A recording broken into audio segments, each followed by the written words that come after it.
السلام علیکم ورحمۃ اللہ وبرکاتہ۔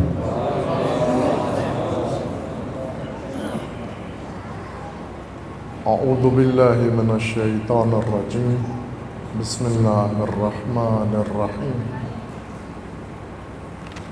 الحمد للہ والصلاۃ والسلام علی رسول اللہ وآلہ آل اللہ، واللعنۃ الدائمۃ علی اعدائہم اعداء اللہ، من یوم عداوتہم الی یوم لقاء اللہ۔ اما بعد، فقال رسول اللہ صلی اللہ علیہ وآلہ وسلم: ان الحسین مصباح الہدی و سفینۃ النجات۔ درود پڑھیے محمد و آل محمد۔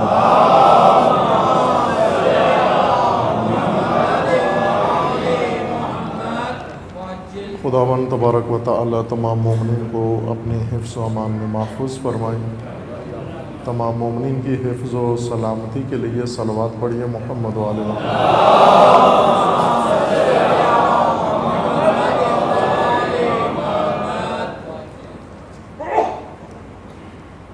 رسول اکرم صلی اللہ علیہ وآلہ وسلم کا فرمان نورانی و گرامی سید الشہداء علیہ السلام کے شان و مقام و منزلت کے بارے میں: حسین ہدایت کا چراغ اور نجات کی کشتی ہیں۔ یہ ہدایت کا چراغ الہی چراغ، جس کی روشنی نجات کے لیے اندھیروں سے اور ظلمتوں سے نکلنے کے لیے، گمراہیوں سے نکلنے کے لیے خداوند تبارک و تعالی نے مومنین کو عطا کی ہے، اور طوفانوں سے بچنے کے لیے، آندھیوں سے بچنے کے لیے یہ کشتی نجات کی خداوند تبارک و تعالی نے اپنے لطف و کرم سے فراہم کی ہے۔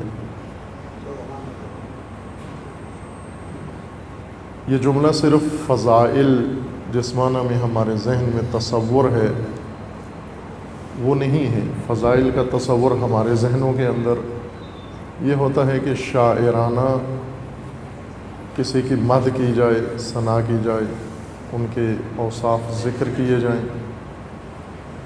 رسول اللہ نے شاعرانہ فضائل نہیں بیان فرمائے، بلکہ بے حیثیت رسول و ہادی امت و پیغمبر خدا کے نبی ہونے کے ناطے امت کو نجات کا ذریعہ بتایا ہے، حقیقت کا تعارف کروایا ہے کہ امت گمراہیوں میں، ظلمتوں میں بھی ڈوبے گی اور طوفانوں کا بھی شکار ہوگی۔ ایسی ظلمتوں سے نجات کے لیے اسے روشنی کی ضرورت ہے اور چراغ کی ضرورت ہے، اور طوفانوں میں گرنے کے بعد اس کو نجات کی کشتی کی ضرورت ہے۔ اگرچہ سید الشہداء علیہ السلام کے علاوہ بھی ایسے اسوات حسنہ الہی موجود ہیں اور آل رسول سے ہیں، لیکن خصوصیت کے ساتھ رسول اللہ نے سید الشہداء علیہ السلام کو یہ عنوان عطا کیا ہے، اور تمام معصومین اس عنوان کے مصداق ہیں، لیکن رسول اللہ کی زبان مبارک سے سید الشہداء کے بارے میں یہ حدیث نورانی صادر ہوئی ہے، وہ بیان ہوئی ہے کہ ہدایت کے چراغ ہیں، وہ نجات کی کشتی ہیں۔ اس چراغ سے روشنی لینی ہے اور اس کشتی سے نجات کا سفر شروع کرنا ہے، کشتی سے اپنا تعلق قائم کرنا ہے، اور اس کشتی کا سہارا لینا ہے، اس کشتی سے تمسک کرنا ہے۔ مجالس عزاداری سید الشہداء کا اہم ترین مقصد یہی ہے کہ سید الشہداء علیہ السلام نے امت کی نجات کے لیے، دین کی نجات کے لیے، بشریت کی نجات کے لیے، ظلمتوں، اندھیروں اور طوفانوں سے نجات کے لیے جو ضابطہ مقرر کیا ہے اور جو راستہ کھولا ہے، مجالس و عزاداری، اس راہ کو روشناس کرائی، اس راہ کو پہچنوائی۔ وہ راستہ تمام دنیا کی، وہ تمام جہانی اسلام کی ضرورت ہے۔ عزاداری جس کی سعادت، جس میں شرکت کی سعادت، اس کی بھرپائی کی سعادت، اس کے انتظام کی سعادت، اس کے انصرام کی سعادت، اس کے ساتھ کسی بھی پہلو سے معاونت کی سعادت ہم سب کو اور آپ سب کو نصیب ہے۔ محض ایک رسم نہیں ہے، بلکہ نجات دین، نجات امت کا تنہا ذریعہ ہے۔ عزاداری سید الشہداء علیہ السلام کے قیام مقدس کو دنیا تک پہنچانا اور اس قیام کا تسلسل ہے۔ اگر کسی کے ذہن میں یہ بات ہو کہ کربلا کی جنگ سید الشہداء نے شروع کی و شہادت سید الشہداء سے ختم ہو گئی، تو یہ غلط فہمی ہے اور اس کا ازالہ ضروری ہے۔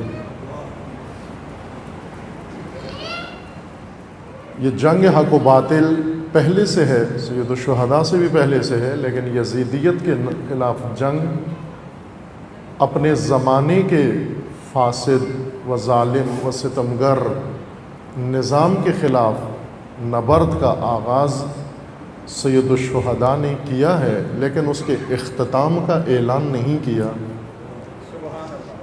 اس کے خاتمے کا اعلان نہیں کیا کہ میں ہی آغاز کر کے اور میں ہی اختتام کر کے جا رہا ہوں، اور آپ کا کام اس آغاز سے انجام تک جنگ کا تذکرہ کرنا، اس کی یاد منانا اور اس کا سوگ منانا ہے۔ یہ جنگ شروع ہوئی ہے لیکن ختم نہیں ہوئی، اختتام نہیں پہنچا اس کا خاتمہ ہوگا۔ سید الشہداء کا فرمانا ہے، رسول اللہ کا فرمانا ہے، امیر المومنین کا فرمانا ہے، اس کا خاتمہ ہوگا۔ کب ہوگا؟ جب فرزند حسین ظہور کر کے پوری کائنات کے اندر پرچم نظام خدا، پرچم ولایت لہرائے گا، ساتھ ہی اس جنگ کے خاتمے کا اعلان کر دے گا۔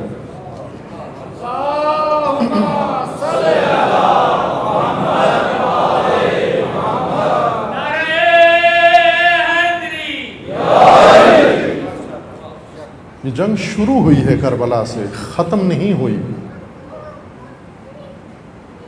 جس دن دین کا غلبہ ہو جائے گا، جس دن اللہ کے نظام کا غلبہ ہو جائے گا، جس دن اللہ کی طرف سے مقرر حاکم پوری دنیا کے اوپر اللہ کا حکم نافذ کر دے گا اور باطل محو ہو جائے گا، باطل زہوق ہو جائے گا، زاہق ہو جائے گا، باطل محو ہو جائے گا، مٹ جائے گا اور حق کا غلبہ ہو جائے گا، اس دن یہ جنگ ختم ہو جائے گی۔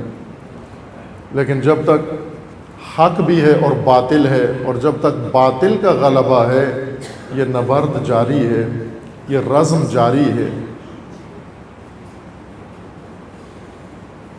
عزاداری رزم ہے جو کربلا سے شروع ہوئی، اسے کربلا سے، میدان کربلا سے نکال کر پوری زمین کو کربلا بنانے کا نام عزاداری ہے، تاکہ کربلا ایک صحرا کے اندر منحصر نہ رہے، بلکہ ساری زمین ارض کربلا بن جائے۔ اور سارا زمانہ جس نسل پہ بھی گزرتا ہے وہ زمانہ عاشورہ بن جائے. ساری زمین کو کربلا بنانا اور ہر زمانے کو عاشورہ بنانے کا نام عزاداری ہے. اس رزم کے تسلسل کا نام عزاداری ہے. اور یہ سعادت ہم سب کو نصیب ہے، نسل اندر نسل ہمیں یہ سعادت نصیب ہے کہ ہم عزائے سید الشہداء میں شریک ہوتے ہیں، برپا کرتے ہیں اپنی اپنی توفیق کے مطابق. بعضوں کو بانی ہونے کی حیثیت سے، بعضوں کو شریک ہونے کی حیثیت سے، بعضوں کو خطیب ہونے کی حیثیت سے، بعضوں کو معاون ہونے کی حیثیت سے نصیب ہے. لیکن جب تک یہ جہت نہیں ہوگی، درست رخ نہیں ہوگا، اور جب تک رخ اس کا کربلا کے سمت نہیں ہوگا، سید الشہداء کی سمت نہیں ہوگا، بطور رسم ادا ہوگی. اگر اس کا رخ کربلا کی طرف ہو گیا، یہ بطور رزم ادا ہوگی. اور عزیزان من، نصف دن کی رزم نے یزیدیت کو رسوا کر دیا، یزیدیت کے چہرے سے نقاب اتار دیا. وہ نقاب پہنانے کے لیے بہت اہتمام کیا گیا. آپ یہ نہ سمجھیں کہ جیسے آپ کو اللہ تعالیٰ نے یہ توفیق دی ہے کہ یزید کے اصلی چہرے سے آپ آشنا ہیں، اور نقاب کے پیچھے منفور چہرہ، فاسد چہرہ، رسوا چہرہ آپ کو دھوکہ دینے میں کامیاب نہیں ہے. یہ بصیرت آپ کو نصیب ہوئی ہے. لیکن ایک بہت بڑی جمعیت، حتیٰ مسلمانوں کی، وہ ابھی تک یزید کے اصلی چہرے سے آشنا نہیں ہے. وہ نقاب کے سامنے، نقاب کے ذریعے یزید سے آشنا ہے. ان کے چہروں، انہوں نے، ان کی نگاہوں کے سامنے وہ نقاب پوش یزیدیت ہے. اس طرح سے لوگ نہیں سوچتے جیسے آپ سوچتے ہیں. جیسے آپ کے دلوں میں نفرت ہے یزید کی، جیسے آپ کے دلوں میں نفرت ہے. کیوں نفرت ہے؟ توجہ فرمائیں. ہمارے دلوں میں کیوں یزید کی نفرت ہے؟ یہ نقطہ قابل غور ہے.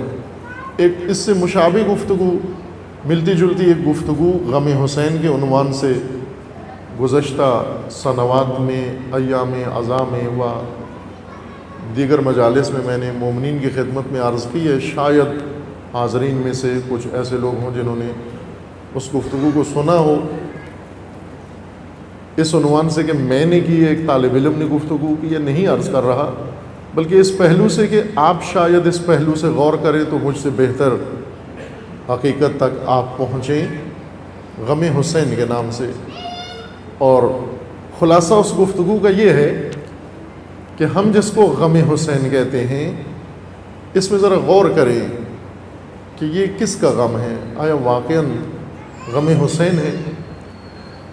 ہمیں غم ہے سید الشہداء کے شہادت کا، سید الشہداء کے مظلومیت کا، سید الشہداء کے خاندان کی اسارت کا، سید الشہداء کے ساتھ ہونے والے اور اوپر ڈھائے جانے والے مصائب کا. یہ غم ہے ہمیں. اس کو ہم کہتے ہیں غم حسین.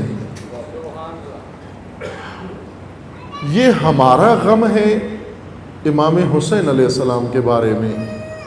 یہ ہمارا غم ہے، ہمارے دلوں میں غم ہے. جو ہمیں گھر سے نکالتا ہے اور مجلس عزا میں لے آتا ہے، یہ ہمارا غم ہے حسین کے بارے میں. حسین کا غم یہ نہیں ہے. حسین کا غم وہ ہے جو حسین کو مدینہ سے کربلا لے آتا ہے. جو ہمیں گھر سے مجلس میں لے آئے، یہ ہمارا غم ہے. اور جو حسین کو مدینہ سے کربلا لے آئے، یہ حسین کا غم ہے. اب توجہ فرمائیں. ہمیں یزید کیوں برا لگتا ہے؟ ہمیں اس لیے برا لگتا ہے کہ اس نے آل رسول پہ ظلم ڈھایا ہے. اور اس کے حکم سے سب کچھ ہوا ہے۔ ہم یزید پہ لعنت کرتے ہیں، یزید کو بے شمار کہتے ہیں، یزید کے سے نفرت کرتے ہیں، ہم بھی نفرت کرتے ہیں، حسین بھی نفرت کرتے ہیں، لیکن ہماری نفرت کا سبب اور ہے، حسین کی نفرت کا سبب اور ہے۔ ہم نفرت کرتے ہیں چونکہ اس نے حسین اور آل حسین کو قتل کیا ہے۔ اگر یہ قتل نہ کیا ہوتا اس نے تو یزید منفور نہ ہوتا ہماری نگاہوں میں، چونکہ اس نے حسین علیہ السلام کو شہید نہیں کیا۔ لیکن حسین کو نفرت ہے نہ اس وجہ سے کہ وہ قاتل حسین ہیں، حسین کو یزید سے نفرت ہے چونکہ ظالم ہے و فاسد ہے، چونکہ طاغوت ہے۔ ابھی تو اس نے جرم نہیں کیا تھا، جب حسین کو یزید سے نفرت ہوئی ابھی یزید نے کسی کو قتل نہیں کیا تھا۔ آپ توجہ فرمائیں، اس نقطے پہ غور فرمائیے۔ اگر یزید نے یہ کام نہ کیا ہوتا، جس طرح بہت ساروں نے نہیں کیا، ہمیں ان سے کوئی سروکار نہیں ہے، لیکن حسین کو ہے، سید الشہداء کو ان سے نفرت ہے، اگرچہ انہوں نے سید الشہداء پہ حملہ نہیں کیا، سید الشہداء کو اسیر نہیں کیا، سید الشہداء کو شہید نہیں کیا، آپ کا فرزند ذبح نہیں کیا، آپ کی ناموس کو اسیر نہیں کیا، لیکن سید الشہداء کو پھر بھی ان سے نفرت ہے، چونکہ حسین کی نفرت کا معیار یہ نہیں جو مجھ پہ تیر چلائے گا مجھے اس سے نفرت ہے، بلکہ حسین کا معیار یہ ہے جو اللہ کی حد توڑے گا مجھے اس سے نفرت ہے، جو اللہ کی حد پائمال کرے گا، جو دین خدا کو پائمال کرے گا، میں اس کا دشمن ہوں، وہ میرا دشمن ہے۔ اس صورت میں غم ہو جاتا ہے غم دین۔ غم میں بہت فرق ہے، نفرت میں بہت فرق ہے، یزید سے نفرت میں بہت فرق ہے۔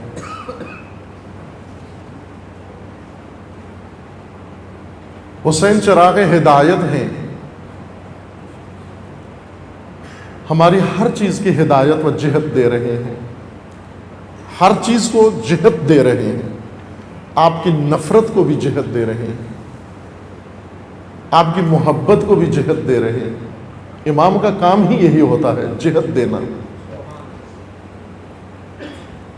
سمت دینا، رخ پھیرنا، اسی کو امام کہتے ہیں، جو امت کا رخ اللہ کی طرف پھیر دے، جو امت کا رخ اصلی قبلے کی طرف پھیر دے۔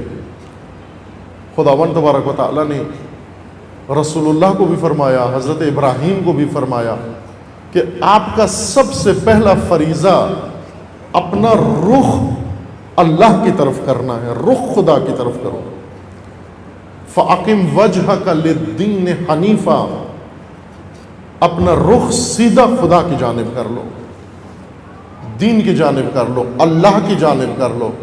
حضرت ابراہیم نے لوگوں میں اعلان کر دیا، لوگوں تم جہاں چاہو جاؤ، میں نے اپنا رخ اللہ کی طرف کر لیا ہے۔ انی وجہت وجہی للذی فطر السماوات والارض وما انا من المشرکین، میں نے اپنا رخ اللہ کی طرف کر لیا ہے۔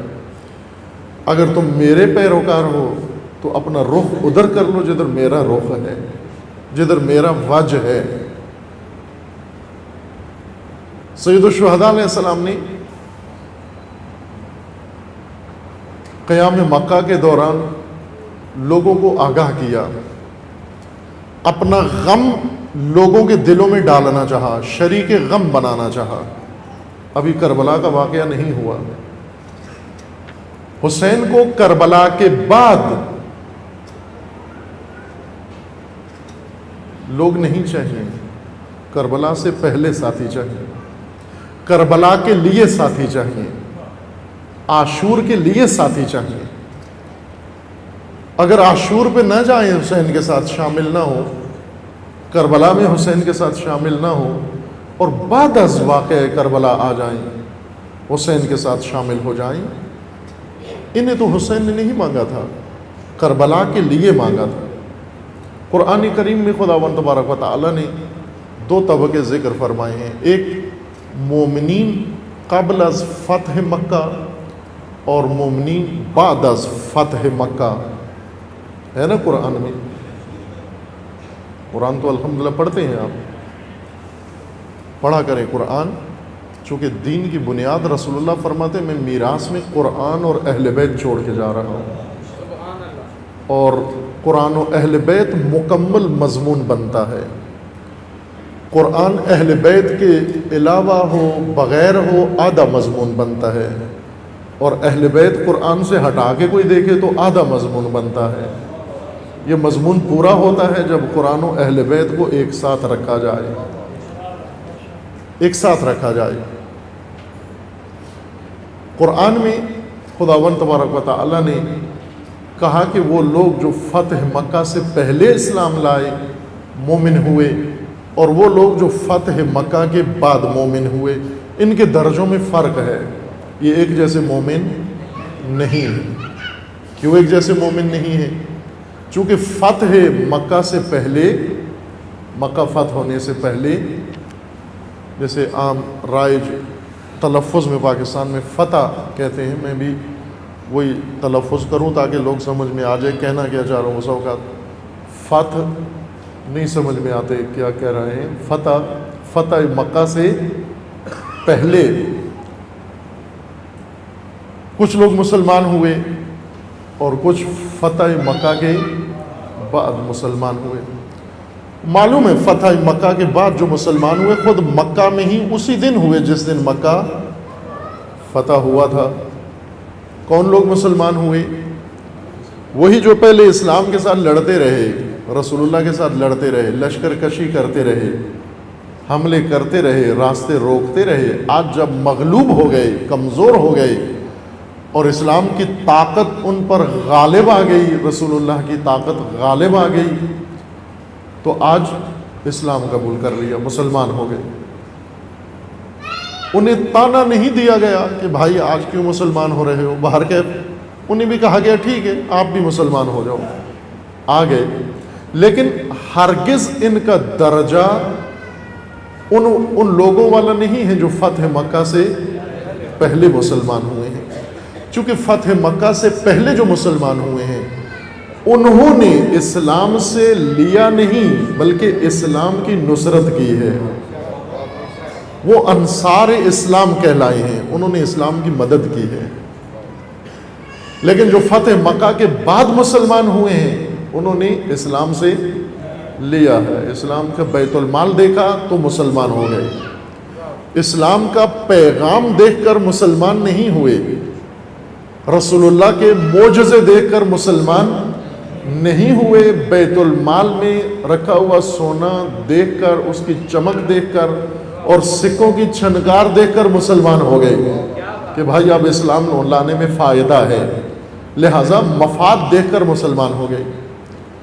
قرآن گواہی دے رہا ہے کہ یہ دونوں ایک جیسے نہیں ہیں، ان کے درجات میں فرق ہے۔ اسی طرح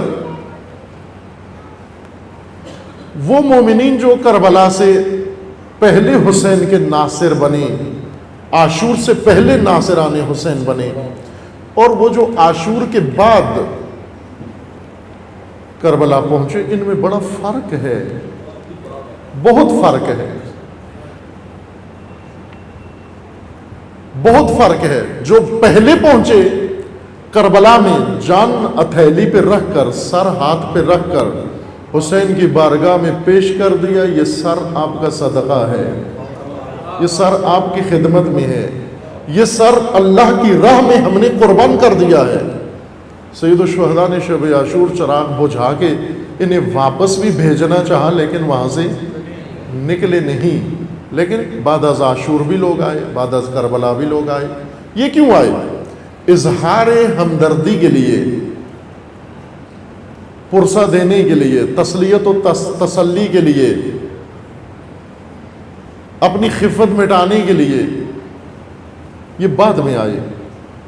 سید الشہداء نے کربلا کے لیے ناصر مانگے تھے، عاشور کے جنگ کے لیے، رزم عاشور کے لیے ناصر مانگے تھے کہ اس کے لیے وہ میری مدد کرو۔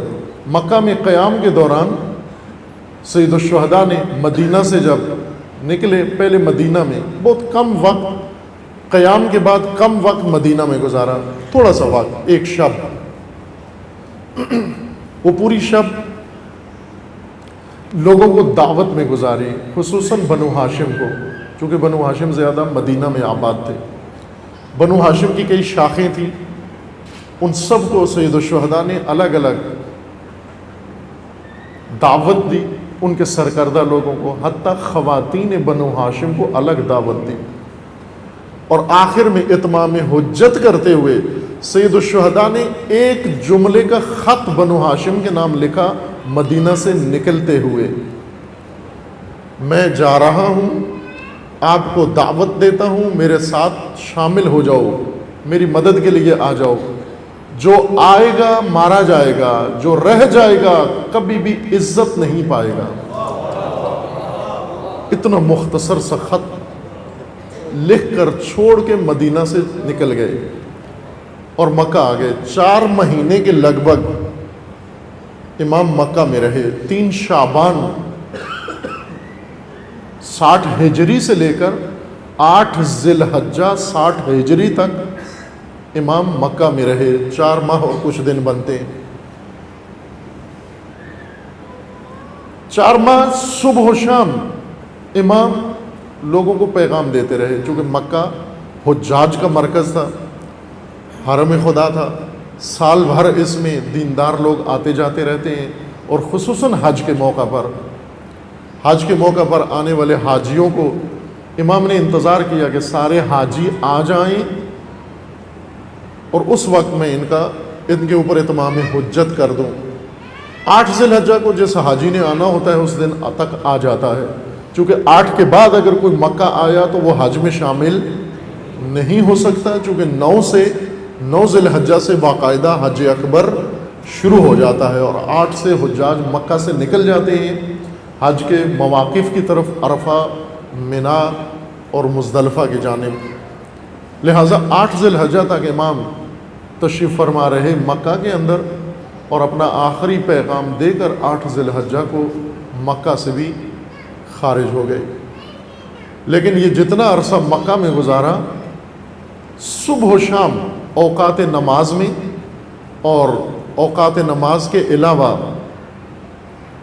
5 وقت کی نماز امام خود حرم خدا میں قائم کرتے، پڑھاتے، اور اس کے بعد شرکائے جماعت سے امام خطاب کرتے، اور جب خبر ملتی نیا قافلہ، نیا کاروان کسی جگہ سے شام آیا ہے، مکہ کے اندر وارد ہوا ہے، اگر حرم میں ان سے ملاقات ہو جاتی تو امام وہیں پر انہیں اپنا پیغام دیتے اور دعوت دیتے کہ او میرا ساتھ دو، اور اگر انہیں حرم میں وہ لوگ نہ ملتے امام سے، کتراتے، دوری اختیار کرتے، امام ان کے ٹھکانے پہ پہنچ جاتے، ان کے خیموں میں پہنچ جاتے خود، اور وہاں جا کر انہیں پیغام دیتے اور انہیں دعوت دیتے کہ او میرے ساتھ شامل ہو جاؤ اس قیام کے اندر۔ مسلسل امام علیہ السلام نے چند ماہ مکہ کے اندر یہ نہضت اور تحریک اپنی جاری رکھی، اور پھر وہی کاروان لے کر جو مدینہ سے لائے تھے، وہی کاروان مکہ سے لے کر مکہ سے بھی خارج ہو گئے۔ اہل مکہ کو بھی آخری خطبہ دیا کہ میں کل جا رہا ہوں، جو آمادہ ہے اس راہ میں خون بہانے کے لیے، شہادت کے لیے، وہ ہمارے ساتھ آ جائے، جو اس راہ میں شہید ہونے کے لیے تیار ہے وہ ہمارے ساتھ آ جائے۔ اب لوگ ساتھ نہیں گئے، لیکن اظہار ہمدردی کیا امام کے ساتھ، امام کو بھی مشورہ دیا کہ آپ نہ جائیں۔ ایک اور اہتمام امام علیہ السلام نے ان ایام کے اندر یہ فرمایا کہ دیگر شہروں کی طرف قاصد روانہ کیے۔ کوفہ کی جانب جناب مسلم ابن عقیل کو روانہ کیا، بصرہ کی جانب اپنا الگ قاصد روانہ کیا، دیگر اطراف کے قبائل جو مختلف مقامات پہ آباد تھے ان کی طرف خطوط بھیجے، یا انہیں بالمشافہ پیغام دیا امام علیہ السلام نے کہ انہیں نصرت کی دعوت دو، جا کر وہ مدد کریں ہماری۔ یہ قاصدین گئے، انہوں نے پیغام پہنچایا، لیکن کہیں سے امام کی طرف قابل اعتماد چشمدید نصرت آئی نہیں۔ اکا دکا لوگ آئے، بصرہ سے کچھ لوگ آئے، کوفہ سے کچھ لوگ آئے، گنے چنے افراد، لیکن جنہیں امام طلب کر رہے تھے جس تعداد میں، اتنی تعداد شامل نہیں ہوئے۔ ان میں سے جناب مسلم ابن عقیل کو جب امام علیہ السلام نے پیغام دیا کہ آپ جائیے یہ پیغام لے کر کوفہ، اور کوفہ میں آپ کے دو کام ہیں، دو فریضے امام نے معین کر کے امام نے حضرت مسلم کی ذمہ لگائی کہ گزشتہ سال ہم نے عشرہ کے موضوع میں اس کو تفصیل سے بیان کیا ہے۔ آج آپ کی خدمت میں یہ جملہ صرف تکمیل مطلب کے لیے عرض کر رہا ہوں۔ امام علیہ السلام نے فرمایا کہ میں آپ کو بھیج رہا ہوں کوفہ، وہاں جا کر کیا کرنا؟ پہلے بتایا کہ کیسے داخل ہونا، کس کے ہاں جانا، لوگوں پہ بھروسہ نہ کرنا، ان پر اعتماد نہ کرنا اہل کوفہ کے اوپر، وہاں جا کر ان کا جائزہ لینا، پھر اس کے بعد اس طریقے سے اس روش کے تحت انہیں اپنا پیغام سنانا۔ یہ ہدایات تھیں حضرت مسلم کو کوفہ تک پہنچنے اور اپنا ٹھکانہ قائم کرنے کے لیے، اور وہاں جب جا کر آپ مستقر ہو جائیں، وہاں جا کر جب اپنا ٹھکانہ پکڑ لیں تو پھر دعوت دینا۔ کیا ہے؟ دو جملے، ادعوا الناس الی طاعتی۔ ایک کام آپ نے کوفہ میں یہ کرنا ہے کہ لوگوں کو دعوت دینی ہے میری اطاعت کی، بے حیثیت امام، کہ میری اطاعت کریں، اطاعت کی دعوت دو اہل کوفہ کو۔ دوسرا وَاخْذُلْهُمْ عَنْ آلِ ابی سفیان۔ دوسرا فریضہ اے مسلم آپ کا یہ ہے کہ لوگوں کا تعلق و ناطہ آل ابی سفیان سے کاٹنا ہے، تم نے آل ابی سفیان سے دور کرنا اور امام سے مربوط کرنا۔ یہ دو کام ہیں آپ کے ذمے، چونکہ بسا اوقات لوگ دونوں جگہ مربوط ہو جاتے ہیں، آل ابی سفیان سے بھی مربوط ہو جاتے ہیں اور آل ابی طالب سے بھی مربوط ہو جاتے ہیں۔ نماز آل ابی طالب کے پیچھے پڑھ لیتے ہیں اور کھانا آل ابی سفیان کے پاس جا کھاتے ہیں، نوکری آل ابی سفیان کی کرتے ہیں، مجلس آل ابی طالب کی سن لیتے ہیں۔ بعض اوقات دوغلے ہو جاتے ہیں، دو چہرے ہو جاتے ہیں، دو شخصیتیں بنا لیتے ہیں، آل ابی سفیان کو بھی راضی رکھتے ہیں اور آل ابی طالب کو بھی راضی رکھتے ہیں۔ اس لیے امام نے فرمایا کہ آدھا کام نہیں کرنا کہ آل ابی سفیان سے ان کا تعلق قائم رہتے ہوئے میرے ساتھ بھی ان کا تعلق نہیں بنانا، پہلے ادھر سے تعلق کاٹنا ہے اور پھر میرے ساتھ ان کا تعلق قائم کرنا ہے۔ میری اطاعت میں ان کو لے آؤ اور ان کی اطاعت سے ان کا رشتہ کاٹ دو، ان سے مکمل طور پر انہیں ڈسکنیکٹ کر دو کہ وہ ان سے کوئی رشتہ نہ ہو۔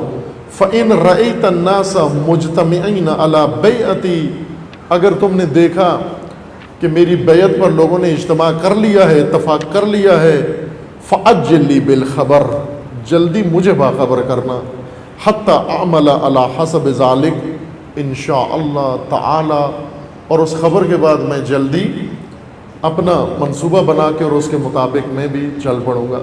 یہ ہدایات تھیں جناب مسلم کو۔ جناب مسلم نے سفر شروع کیا مدینہ سے اپنے دو ساتھیوں کے ساتھ، اور مدینہ سے نکلنے کے لیے پہلے مسجد الحرام میں گئے، 2 رکعت نماز پڑھی، اللہ تعالیٰ سے توفیق مانگی جناب مسلم نے، اور پھر اپنے امام کے بتائے ہوئے ہدایت کے مطابق سفر جاری رکھا۔ اور سختی کے ساتھ یہ سفر تھا، بہت دشوار سفر تھا مدینہ سے، چونکہ مخفی بھی رہنا تھا تاکہ بنو امیہ کو پتہ نہ چلے کہ امام کا قاصد کوفہ جا رہا ہے، مخفی بھی رہنا ہے، ان کی نظروں سے اوجھل بھی رہنا ہے اور اپنا سفر بھی جاری رکھنا ہے، اس طرح اپنے آپ کو پنہان رکھ کے فاسد ظالم حکومت کی نگاہوں سے۔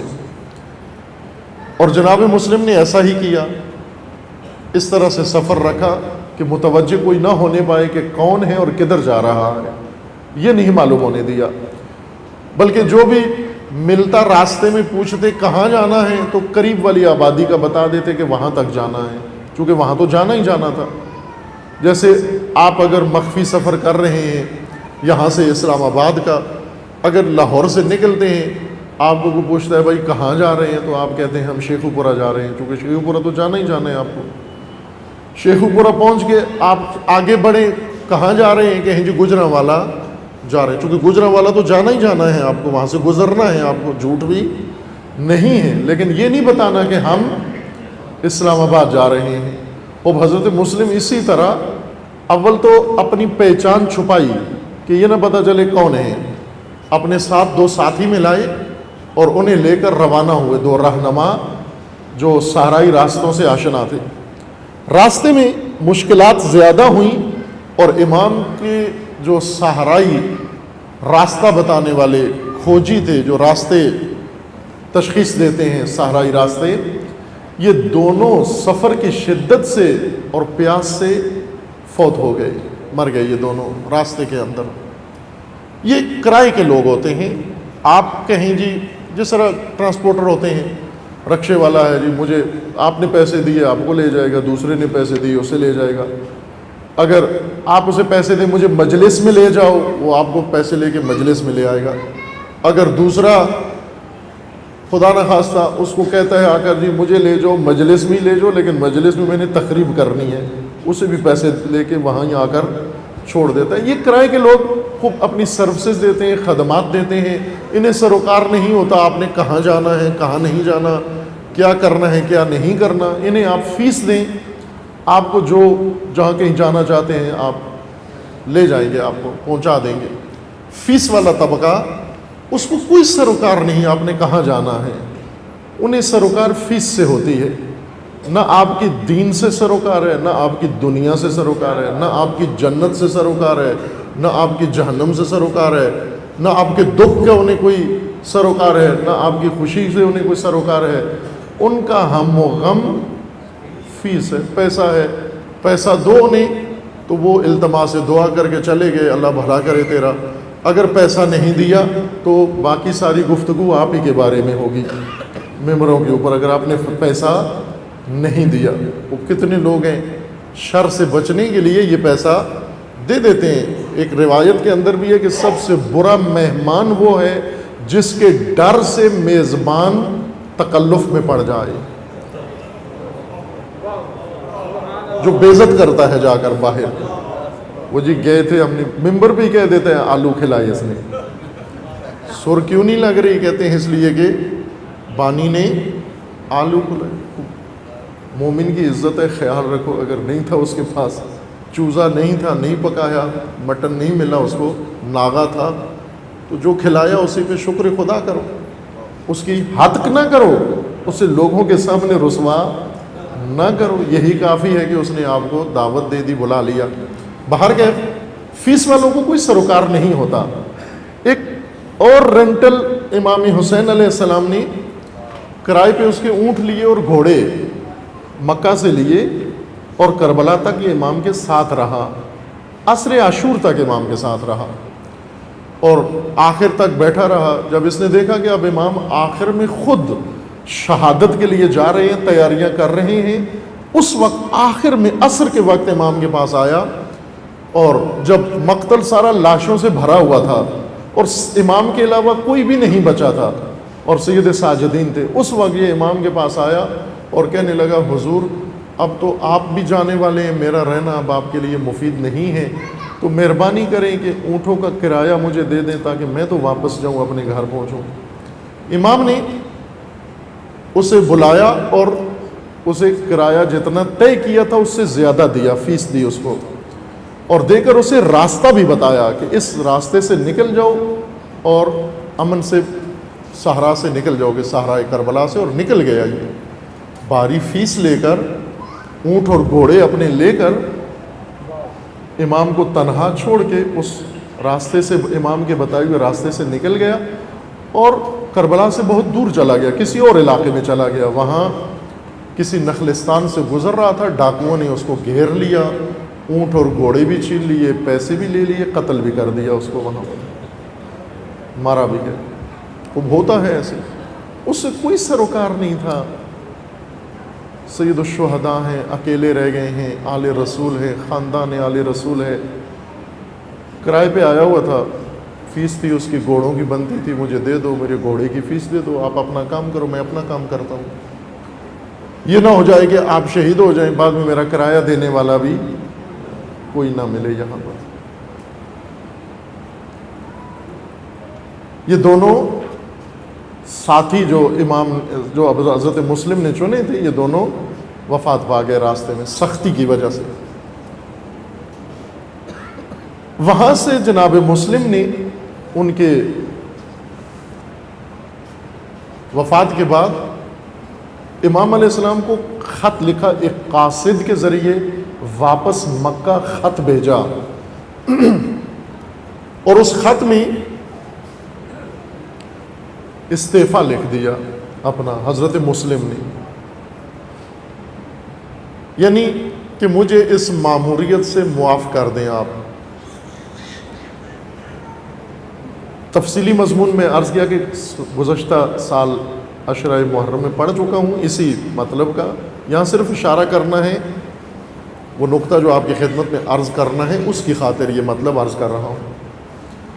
کیوں حضرت مسلم نے استعفیٰ لکھ بھیجا واپس؟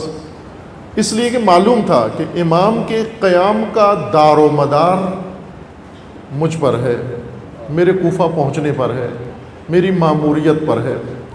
اگر میں بر وقت پہنچ جاؤں اور اپنی ماموریت انجام دے دوں اور اہل کوفہ سے بیعت لے لوں اور آل ابی سفیان سے ان کا ناطہ کاٹ لوں، اگر یہ سب کچھ جیسا امام نے فرمایا ہے ایسا ہو جائے پھر تو کامیابی ہے ہماری.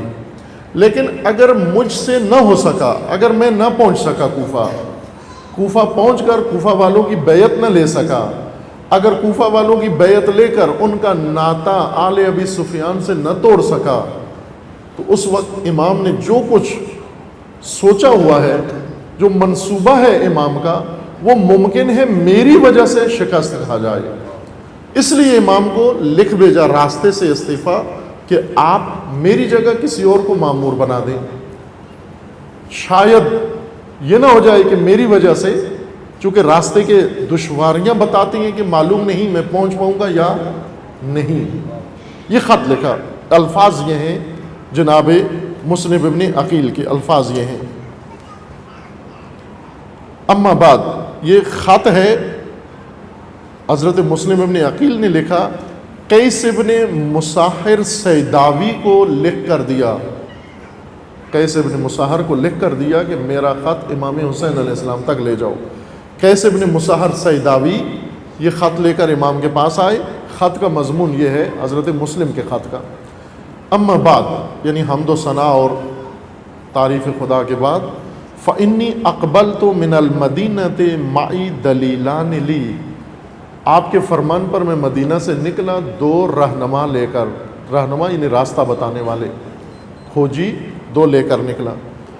فجارا علی الطریق وظل واشتد علیہ العطش، راستے میں مشکل پیش آئی، راستہ گم کر بیٹھے وہ دونوں.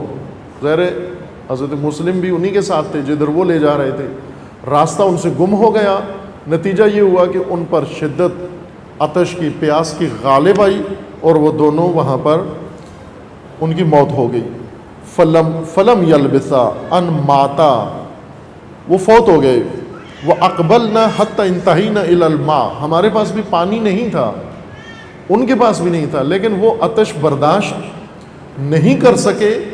ہم پیاسے ہی پانی کی طرف چلتے رہے اور اب ایک پانی پر پہنچ آئے ہیں، ایک جگہ پر پہنچ آئے ہیں جہاں پینے کا پانی ہمیں مل گیا ہے. فلم ننج الا بحشاشت انفسنا، ہم نے فقط اپنی سانسیں بچائی ہیں پانی پی کر، اس شدت سے ہمیں بھی پیاس تھی.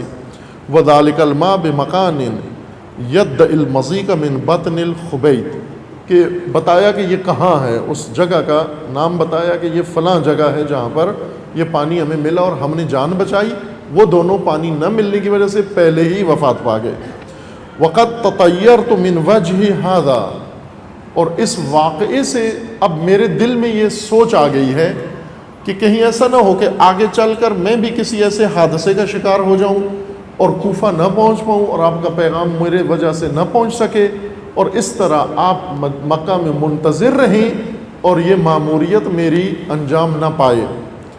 فَإِن رَأَيْتَ عَفَيْتَنِي، اگر آپ مناسب سمجھتے ہیں تو مجھے معاف کر دیں، مِنْهُ وَبَعَثْتَ غَيْرِي، اور کسی اور کو جو یہ کر سکتا ہو اور یقینی کسی اور کو روانہ کر دیں۔ والسلام، یہ خط حضرت مسلم کا لے کر قیس ابن مصہر سیداوی امام کی خدمت میں مکہ میں آئے۔ فَقَتَبَ إِلَيْهِ الْحُسَيْن، سید الشہداء نے جوابی خط لکھا اسی کے ہاتھ، قیس ابن مصہر سیداوی کو لکھا خط مختصر سا 2 جملوں کا۔ اما بعد از حمد و ثناء پروردگار، امام نے لکھا فقد خشیت ان لا یکون حملک علی الکتاب الی فی الاستعفاء من الوجہ الذی وجہتک لہ الا الجبن، میرے ذہن میں یہ گمان آ رہا ہے کہ جس مقصد کے لیے میں نے آپ کو روانہ کیا تھا، خوف نے، سختی نے، ڈر نے آپ کو استعفا پر مجبور کر دیا اور آپ نے یہ خط لکھا ہے۔ میرے ذہن میں یہ بات آ رہی ہے کہ کہیں ڈر تو نہیں ہے، ڈر کی وجہ سے تو نہیں لکھ رہے کہیں۔ اور پھر امام نے فرمایا کہ فمض، جاری رکھ اپنا سفر، استعفا قبول نہیں ہے، آپ ہی نے یہ ماموریت انجام دینی ہے، اپنا سفر جاری رکھیں۔ فمض لوجہک الذی، اس ایک جملے کے لیے یہ سارا مطلب ذکر کر رہا ہوں، یہ آپ سے مربوط ہے۔ فمض لوجہک الذی وجہتک لہ، جس سمت میں نے، جس جہت میں میں نے تجھے ڈالا ہے، اس جہت میں اسی ارادے کے ساتھ، اسی عزم و استقامت کے ساتھ بڑھتے چلے جاؤ، منزل مقصود تک پہنچنے تک چلتے جاؤ۔ تم واپسی کا سوچنا بھی نہیں، ارادہ واپسی کا کرنا بھی نہیں آپ نے، اور آپ کو کسی اور کے بدلے میں تبادلہ بھی نہیں کرنا کہ آپ کی جگہ میں کسی اور کو روانہ کر دوں، آپ ہی نے یہ کام کرنا ہے۔ عزیزان، اب وہ حاشیہ تھا کہ راستے میں سختی پیش آئی، پانی نہیں ملا، اور 2 جو ساتھی تھے جنہوں نے راستہ بتانا تھا، جنہیں کرائے پہ لیا تھا ساتھ، وہ شدت عطش سے وہاں پر وفات پا گئے۔ اور اس حادثے سے حضرت مسلم نے متاثر ہو کر لکھ بھیجا کہ کہیں یہ نہ ہو کہ اگلی منزل پر دوبارہ یہی حادثہ ہو اور ہم بھی شدت عطش سے یہیں پر شہید ہو جائیں اور آپ کا مقصد اور پیغام راستے میں ہی رہ جائے اور منزل مقصود تک نہ پہنچے۔ اس لیے میں یہ آپ سے عرض کر رہا ہوں کہ کسی اور کو بھیجو کہ جو ان راہوں سے چل کر مطمئن آپ کا پیغام کوفہ تک پہنچا کے اور آپ کی مراد پوری کر دے۔ امام علیہ السلام نے فرمایا کہ سختیاں ہیں، جو دوسرا جائے گا اس کی راہ میں بھی یہی راستہ ہے، اس کی راہ میں بھی یہی پیاس ہے، اس کی راہ میں بھی یہی سختیاں ہیں، آپ نے پیچھے کا نہیں سوچنا۔ فمض، چلتے جاؤ، فمض ضاد کے ساتھ، فمض، چلتے جاؤ، گزرتے جاؤ، رکے بغیر گزرتے جاؤ، پیچھے مڑے بغیر گزرتے جاؤ۔ فمض یعنی آگے ہی بڑھتے جاؤ، گزرتے جاؤ۔ لوجہک الذی وجہتک لہ، اس سمت اور مقصود کی طرف جس مقصود پہ میں نے تمہیں ڈالا ہے، اس مقصود کی طرف بڑھتے ہی چلے جاؤ۔ راستے میں شہید ہو جاؤ تو بھی پیچھے نہیں آنا، رکنا نہیں ہے، اور اگر منزل پہ کوفہ پہنچ جاؤ تو بھی آگے ہی جانا ہے، پیچھے نہیں آنا۔ عزیزان ایمان، سید الشہداء نے، جیسے میں نے اشارہ کیا تھا کہ سید الشہداء نے ستم کے خلاف، چونکہ جو چیز ہمارے دلوں میں نفرت کا باعث ہے یزید سے، وہ یہ ہے کہ اس نے آل رسول کو قتل کیا ہے، لیکن جس وجہ سے حسین کو نفرت ہے یزید سے، وہ یہ نہیں ہے کہ اس نے آل رسول کو قتل کیا ہے، چونکہ اس وقت تک کوئی بھی آل رسول کا فرد یزید کے ہاتھوں قتل نہیں ہوا تھا، لیکن امام فرما رہے تھے کہ یہ منحوس وجود زمین سے ختم کرنا لازمی ہے۔ راہ حسین کیا ہے؟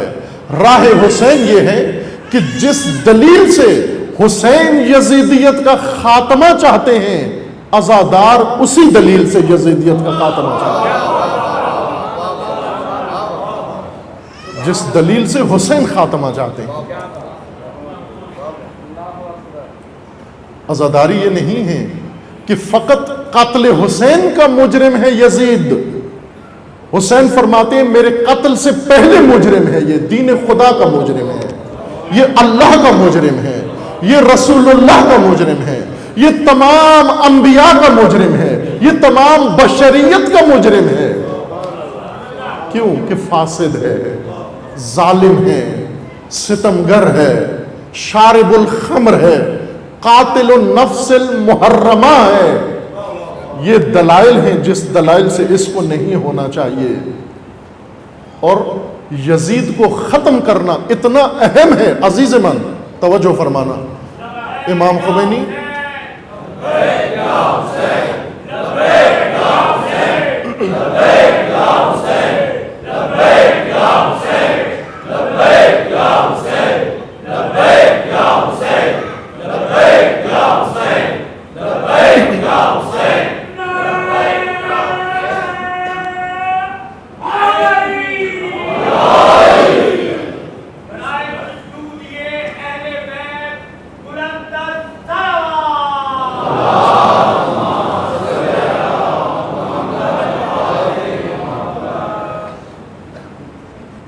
روئے زمین یہ ایک حقیقت ہے جس کی گواہی قرآن دیتا ہے، جس کی گواہی رسول اللہ دے رہے ہیں، جس کی گواہی اللہ نے دی ہے، جس کے شواہد اور نشانیاں ساری کائنات میں برملا ہیں کہ سید الشہداء سے برتر، پاکیزہ تر، مقدس تر ہستی روئے زمین پر حسین کے علاوہ کوئی اور نہیں، حسین کے علاوہ کوئی اور نہیں ہے۔ قیمتی ترین ہستی، جس طرح رسول اللہ کی مدح میں اس شاعر نے کہا کہ بعد از خدا بزرگ تو ہی، قصہ مختصر بات کرتا ہوں کہ اللہ کے بعد تو سب سے عظیم ہے۔ رسول اللہ کی بارگاہ میں عقیدت پیش کی، اب یہی عقیدت کا جملہ حسین علیہ السلام پر صدق کرتا ہے کہ سید الشہداء اللہ کی عظمت کے بعد، رسول اللہ کے بعد حسین سے برتر کوئی اور نہیں، حسین سے برتر کوئی اور نہیں ہے، حسین کا ثانی کوئی اور نہیں ہے۔ لیکن یہی ہستی یہ قربان ہو جائے، یہ فدا ہو جائے، یہ شہید ہو جائے، اپنے خاندان سمیت شہید ہو جائے۔ کس لیے شہید ہو جائے؟ کہ اس کی شہادت سے اگر ظلم، فساد، شر، منکرات اور یزیدیت جیسا منحوس نظام ختم ہونا اگر منحصر ہے حسین جیسی شخصیت کی شہادت پر، تو اللہ فرماتا ہے کہ ظلم کے خاتمے کے لیے یہ قیمت بھی ادا کرنی پڑے تو کر دو۔ اس سے بڑھ کر تو کوئی سرمایہ دین میں نہیں ہے، پیدا ہی نہیں کیا اللہ نے، اس سے بڑھ کر کوئی سرمایہ نہیں ہے۔ لیکن ظلم کے خاتمے کے لیے، شر کے خاتمے کے لیے، فساد کے خاتمے کے لیے، یزیدیت کے خاتمے کے لیے اگر اس حد تک بھی جانا پڑتا ہے تو جائیں۔ اتنی اہمیت ہے۔ ظلم کسی قیمت پر نہیں برداشت کرنا، ستم نہیں برداشت کرنا، فساد نہیں برداشت کرنا۔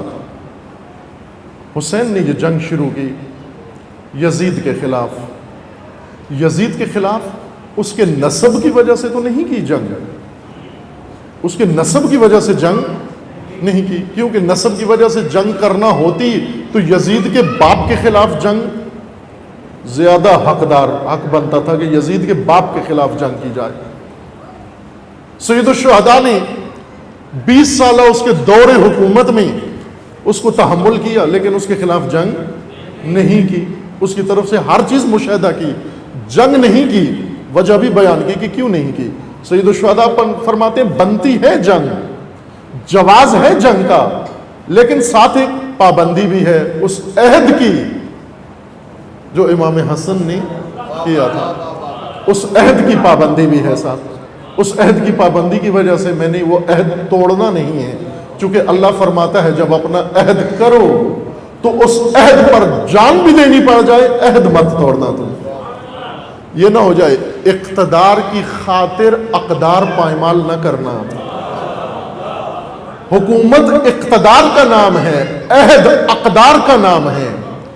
اقتدار کے لالچی نے اقدار توڑ کر اقتدار لے لیا، اقدار پائمال کر دی، لیکن اقدار کے محافظ نے اقتدار کو ٹھوکر مار کر اقدار کو محفوظ کر دیا،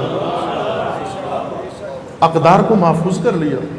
دنیا اقتدار سے نہیں چلتی، اقدار سے چلتی ہے، اقدار سے چلتی ہے، اقتدار سے نہیں چلتی۔ سید الشہداء نے اقدار بچا لی۔ میں جنگ بنتی ہے، ظلم ہے، ستم ہے، لیکن میں پابند ہوں اس عہد کا۔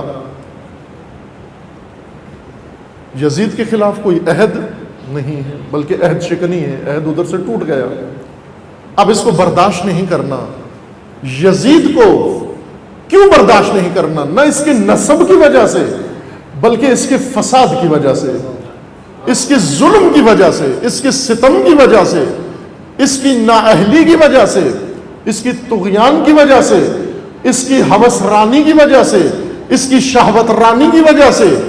سید الشہداء نے ایک بہت عالی جملہ بیان فرمایا، عزیز من، اہل بصرہ کے نام، اور اہل بصرہ میں سے ایک شخص نے جو سید الشہداء کو، جو ہماری روز کی مجالس کا موضوع ہے جامعہ میں، وہاں پر یہی اہل بصرہ کے نام امام کا خط موضوع بحث ہے، اور اہل بصرہ نے جو امام کو خط لکھا، اس میں ایک جملہ بڑا خوبصورت اہل بصرہ نے یہ بیان کیا، اور وہ یہ تھا کہ یزید اس قدر نالائق اور پست اور گھٹیا ہے، امت اسلامیہ کی سربراہی کے لیے لائق و شایع نشان نہیں ہے، اور مقام امت اس سے کہیں زیادہ بلند تر ہے کہ یزید جیسا اس کا حکمران بن جائے۔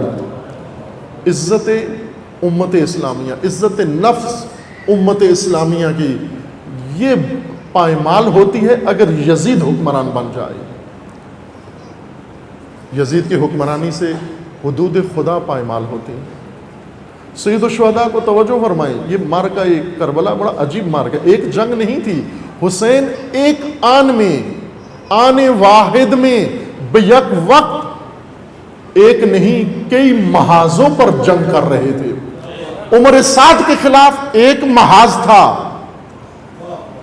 ایک محاذ عمر سعد کے مقابلے میں تھا، ایک محاذ بزدلوں کے مقابلے میں تھا، ایک محاذ بے غیرتوں کے مقابلے میں تھا، ایک محاذ منافقوں کے بارے میں تھا، ایک محاذ عہد شکنوں کے مقابلے میں تھا، ایک محاذ مصلحت پسندوں کے مقابلے میں تھا، ایک محاذ ڈرپوک لوگوں کے مقابلے میں تھا۔ ایک محاذ تو نہیں تھا حسین کے سامنے۔ کربلا کی جنگ کو اگر احاطہ کرو کہاں تک پھیلی ہوئی ہے، سید الشہداء کے مقابلے میں کتنے محاذ ہیں۔ امام علیہ السلام جب مدینہ سے نکلے، سب امام کو اپنی رائے سے ہٹانے کے چکر میں ہیں، ہر ایک اپنے تھے، ہر ایک اپنا اور غیر، سب مل کر سید الشہداء کا ارادہ بدلنے کے لیے دباؤ ڈال رہے ہیں۔ اب آپ توجہ کریں، یہ دباؤ برداشت کرنا سب سے مشکل ہے۔ عمر سعد سے لڑنا آسان ہے، عمر سعد سے لڑنا آسان ہے، مصلحت پرست مشوروں سے لڑنا مشکل ہے، مقدسین سے لڑنا مشکل ہے۔ ایک بڑی صف حسین کے سامنے مقدس معابوں کی صف تھی، جو تقدس کے لبادے میں آ کر سید الشہداء کو اپنے ارادے سے روک رہے تھے۔ کیوں روک رہے تھے؟ وہ حیران تھے حسین علیہ السلام کو ہوا کیا ہے۔ بلکہ بعضوں نے کہا کہ آپ پہلے بھی تو خاموش رہیں، یہ حکومت بھی جانے دیں، رہنے دیں، گزرنے دیں۔ ایک نے یہ کہا کہ آپ مکہ چلے جائیں، حرم خدا میں، کعبہ سے باہر نہ آنا، چونکہ کعبہ میں امن ہے، کعبہ بیت امن ہے، جو کعبہ میں چلا گیا اس کو کوئی چھیڑ نہیں سکتا. آپ کعبہ میں پناہ گزین ہو جائیں، مجاور بن جائیں، اور کعبہ میں آپ محفوظ ہیں. ایک نے کہا کہ آپ کعبہ میں اگر مکہ میں امن نہ ہو تو یمن چلے جائیں. اگر یمن میں امن نہ ہو تو ایک اور مشورہ آیا خیر خواہوں کا. وہ مشورہ یہ تھا کہ مکہ اور یمن کے درمیان ریگستان ہے، صحرائی علاقہ اور پہاڑی علاقہ ہے. اس علاقے میں غاریں ہیں، ریگستان میں بھی، ٹیلوں میں اور پہاڑوں کے اندر. اور امام کو مشورہ دیا کہ آپ ان غاروں کے اندر چھپ جائیں. ایک دن تو یزید مر ہی جائے گا، شراب نوشی سے مر جائے گا، فساد سے مر جائے گا، ہوس رانی کی وجہ سے مر جائے گا، اس کو کوئی اور اقتدار کا لالچی آ کے مار دے گا، کسی بیماری کی وجہ سے مر جائے گا، کسی ایکسیڈنٹ میں مر جائے گا. اس کی موت کا انتظار کرتے رہیں، اور جس دن آپ کو خبر ملے یہ مر گیا ہے اس غار سے باہر آ جائیں. توجہ کریں، عمر سعد کے خلاف لڑنا اتنا دشوار نہیں تھا جتنا ان آراء کے خلاف لڑنا مشکل تھا، جتنا ان مشوروں کی مخالفت کرنا مشکل تھا. عزیز من، مشکل کیا تھی؟ وہ یہ دیکھ رہے تھے کہ آپ کو تو یزید نے بیعت کا مطالبہ کیا ہے، ہم بیچ میں کوئی درمیانی راستہ نکال لیتے ہیں، بیعت بھی نہ ہو اور قیام بھی نہ ہو، جنگ بھی نہ ہو، یہ درمیانی راستہ ہے. اور یہ راستہ موجود ہے. بڑی جید شخصیتوں نے یہ مشورہ دیا کہ ہم ضمانت دیتے ہیں. انہوں نے کہا ہم نے خود بھی بیعت نہیں کی اور ہم جنگ کے لیے بھی تیار نہیں ہیں، اور دیکھیں آپ، ہم بھی امن سے، آپ بھی امن سے، وہ بھی امن سے، نہ وہ ہم پر حملہ کرے گا نہ ہم اس پر حملہ کریں گے. ان لوگوں نے خود بھی بیعت نہیں کی تھی.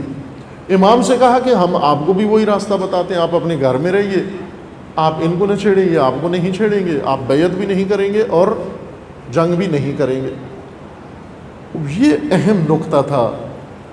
سید الشہداء انہیں یہ سمجھانا چاہ رہے تھے کہ بزرگواروں، یہ کیوں نہیں سوچتے کہ یزید کے ساتھ میری ذاتی دشمنی نہیں ہے،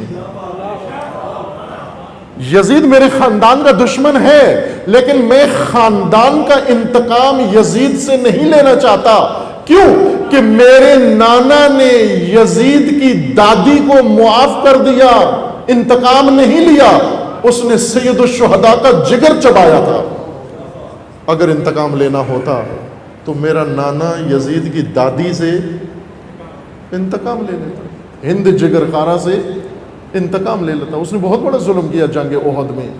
حمزہ سید الشہداء کو قتل کروایا، شہید کروایا، اور پھر خنجر سے سینہ چاک کر کے جگر نکال کر رسول اللہ کے سامنے کھڑے ہو کر اپنے دانتوں سے چبایا، اور خطاب توہین آمیز کر کے، اے محمد، اے علی، دیکھو آج میں نے بدر کے مقتولوں کا آج انتقام لے لیا ہے، حمزہ سے انتقام لے لیا ہے. اور رسول اللہ جب مکہ گئے تو یہ موجود تھی. مکہ کے اندر جب مکہ فتح ہوا یہ موجود تھی، جنگ کے سارے بانی موجود تھے. لوگوں نے کہا آج انتقام لیں گے. رسول اللہ نے فرمایا نہیں، آج یوم انتقام نہیں ہے، انتقام نہیں ہے. چونکہ دین اسلام، دین خدا، دین انتقام نہیں ہے، دین نظام خدا ہے، دین انتقام نہیں ہے. بڑھاس نہیں نکالنی، نظام اللہ برپا کرنا ہے. رسول اللہ اگر چاہتے بڑھاس نکالنا تو نکال سکتے تھے، لیکن مقصد نظام خدا قائم کرنا تھا. مکہ و غیر مکہ کے اندر انتقام سے انتقام ہی ہوتا ہے، نظام قائم نہیں ہوتا، نظام قائم نہیں ہوتا. یہ ذہنوں میں رکھ لیں آپ. ہمارے ذہنوں میں بھی ہے کہ ہم فقط انتقامی لشکر ہیں، ہم انتقامی فورس ہیں، ہم انتقامی ملت ہیں. نہ عزیز من، ہم امامی ملت ہیں، نظام امامت نافذ کرنے والے. ممکن ہے انتقام نہ لیں، لیکن نظام سے گزرنے والے دشمن سے گزر جائیں گے. دشمن کو ممکن ہے چھوڑ دیں، لیکن اللہ کے نظام سے نہیں گزر سکتے، فاسد نظام نہیں برداشت کر سکتے. یہی مشکل تھی. سید الشہداء فرما رہے کہ ذاتی دشمنی کا معاملہ تو نہیں کہ تم صلح کی باتیں کرتے ہو، میں اسے مان لوں وہ مجھے مان لے. بزرگوں، مشکل جو تمہیں سمجھ نہیں آ رہی وہ مشکل یہ ہے کہ یزید اللہ کی حدود کو پائمال کرتا ہے. اور میں نگہبان حدود خدا ہوں، میں پاسدار حدود خدا ہوں، میں پاسبان دین خدا ہوں، میں پاسدار ناموس خدا ہوں۔ کیسے ہو سکتا ہے کہ اللہ کی حدود کو پائمال کرتا رہے اور میں صرف اس بات پہ خوش رہوں کہ مجھے چھوڑ دے، میرے خاندان کو کچھ نہ کہے؟ جب کوئی ظالم اللہ کی حدود کو پائمال کرتا ہے، یہی کافی ہے، جواز بن جاتا ہے اس کی نابودی کے لیے، اس کے خلاف قیام کے لیے۔ سید الشہداء نے خروج کیا، قیام کیا، اور پھر اپنے سفیر کو جو جملہ کہا، فمضے، چلتے جاؤ، گزرتے جاؤ، کس سمت جاؤ؟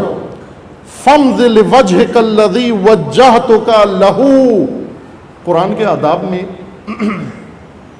ایک ادب ائمہ اطہار فرماتے ہیں، رسول اللہ کا بھی فرمان ہے کہ قرآن پڑھتے ہوئے اپنے آپ کو قرآن کا مخاطب بناؤ، اپنے آپ کو قرآن کا مخاطب بناؤ کہ قرآن مجھ سے بات کر رہا ہے، یہ ساری آیات مجھے خطاب کر رہی ہیں، مخاطب بن کر قرآن پڑھو۔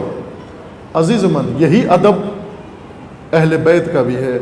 حسین کے سامنے حسین کا جب خطبہ سنو تو یہ نہ کہو کہ یہ بات اس کو کہی جا رہی ہے، یہ بات اس کو کہی جا رہی ہے، حسین کے خطبے کا مخاطب بن کر خطبہ سنو، اگرچہ بظاہر کسی کے لیے بھی ہو، چونکہ آیات ہمارے لیے تو نہیں اتری، ہم تو تھے نہیں اس وقت، آیات اس زمانے کے لوگوں کی اعمال کی مناسبتوں سے اتری، لیکن امام فرماتے ہیں کہ تو 1400 سال بعد جب آ کے قرآن کی آیت پڑھ تو یہ سمجھ کہ قرآن کی آیت تجھے خطاب کر رہی ہے۔ عزیز من، اس وقت حسین ابن علی کے سامنے سفیر مسلم ابن عقیل تھا، تو مسلم ابن عقیل کو سامنے رکھ کر امام نے ایک دستور دیا، آج عزادار بیٹھ کر حسین ابن علی کا وہ جملہ اس طرح نہ سنیں کہ یہ مسلم ابن عقیل کا جملہ ہے، مجھ سے کوئی تعلق نہیں ہے، یہ کہو کہ مسلم ابن عقیل کی سفارت شان نزول بنی ہے، لیکن یہ خطاب مجھے بھی خطاب ہے۔ کیا خطاب ہے؟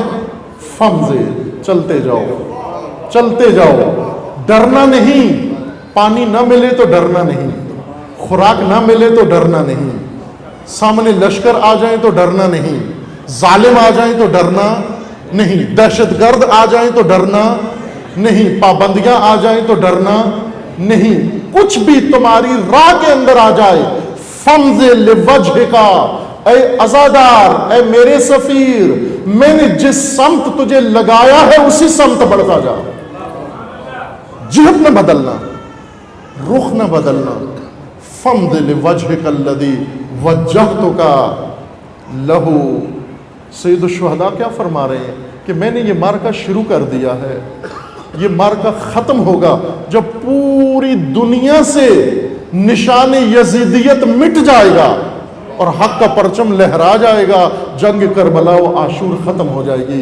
جب تک وہ پرچم نہیں لہراتا تو اس وقت تک تیرا نعرہ کیا ہے کہ ہر زمین کربلا ہے اور ہر دن تیرا عاشورہ ہے، اور تو گزرتا جا، تو چلتا جا۔ یہ رزم حسین ہے، اور عزاداری تسلسل رزم حسین ہے۔ عزاداری بزم نہیں ہے کہ ایک دن یا 10 دن یہ منعقد ہوگی پھر اس کے بعد عزادار نظر نہیں آئے گا۔ یہی تو مصیبت ہے عزیز من کہ عاشور میں اگر شیعہ نظر آتا تو یزیدیت اسی دن پوری دنیا سے محو ہو جاتی۔ یہ جو نسل یزید باقی رہ گئی، آج جو ہر ملک کے اندر طاغوت کا سایہ ہے، اس لیے کہ شیعہ کربلا نہیں پہنچا، کربلا نہیں پہنچا۔ اور کس موقع پہ کیا کر جاتا ہے؟ حسین کو چاہیے تھا کربلا میں شیعہ چاہیے، عاشور میں شیعہ چاہیے، بعد میں آئے گا، عاشور کے بعد قبر پہ موم بتی جلانے کے لیے آئے گا۔ اب کس لیے آئے ہو؟ اب تو صرف حاجتیں تیری رہ گئی ہیں، مجھ سے حاجتیں منوا کے چلا جا۔ میں نے تجھے نصرت کے لیے بلایا تھا، تو مجھے حاجتوں کے لیے طلب کرتا ہے۔ مولا علی فرماتے ہیں عجیب لوگ ہو تم، میں تمہیں اللہ کے لیے چاہتا ہوں، تم مجھے دنیا کے لیے چاہتے ہو۔ میں تجھے اللہ کے لیے چاہتا ہوں، تم مجھے دنیا کے لیے چاہتے ہو۔ سید الشہداء نے جب طلب کیا آ جاؤ، اب سید الشہداء نے جنگ کا اختتام نہیں کیا. اگر جنگ کا اختتام ہوتا تو آخری لفظ سید الشہداء کے حل من ناصر ینصرنا نہ ہوتے، حل من ناصر نہ ہوتے. کیوں؟ کہ اب ناصرین کی کیا ضرورت ہے، اب تو ختم ہوگی جنگ، اب تو آپ شہید ہو رہے ہیں. اب اگر ناصر آ بھی گئے تو کیا کریں گے، آپ کے کس کام آئیں گے؟ حسین کیا فرما رہے ہیں کہ ناصرین اس لیے چاہیے تاکہ یہ رزم جاری رہے آگے، اور یہ رزم جاری رہے آگے، اس کو تھمنے نہ دیں، اس کو ختم نہ ہونے دیں. اور اس وقت حسین کی نصرت کے لیے ایک ناصر خیمہ حسینی سے نکلا. سید الشہداء نے فرمایا اس ناصر کو واپس لے جاؤ تاکہ میری نسل بھی باقی رہے. اور ندائے حسینی آج بھی باقی ہے. عزیز من، عزاداری حل من ناصر کا جواب اور عزاداری کا اختتام وداع پہ نہیں ہوتا. ہم کب وداع کا نوحہ پڑھتے ہیں اور سلام شام غریبہ و عصر عاشور، آخری نوحہ مومنین پڑھتے ہیں الوداع الوداع یا حسین الوداع. ذرا غور سے سن کہ حسین کیا کہہ رہا ہے، حل من ناصر. اسی عصر کے وقت حسین کی ندا آ رہی ہے، حل من ناصر ینصرنا، حل من ذاب یذب عن حرم رسول اللہ. کیا کوئی ہے جو ہمارا آ کر ساتھ دے، وہ نصرت کرے. جب دوسرا کہہ رہا ہو او مدد کرو تو اس کو وداع نہیں کہا جاتا، اس کو لبیک کہا جاتا ہے.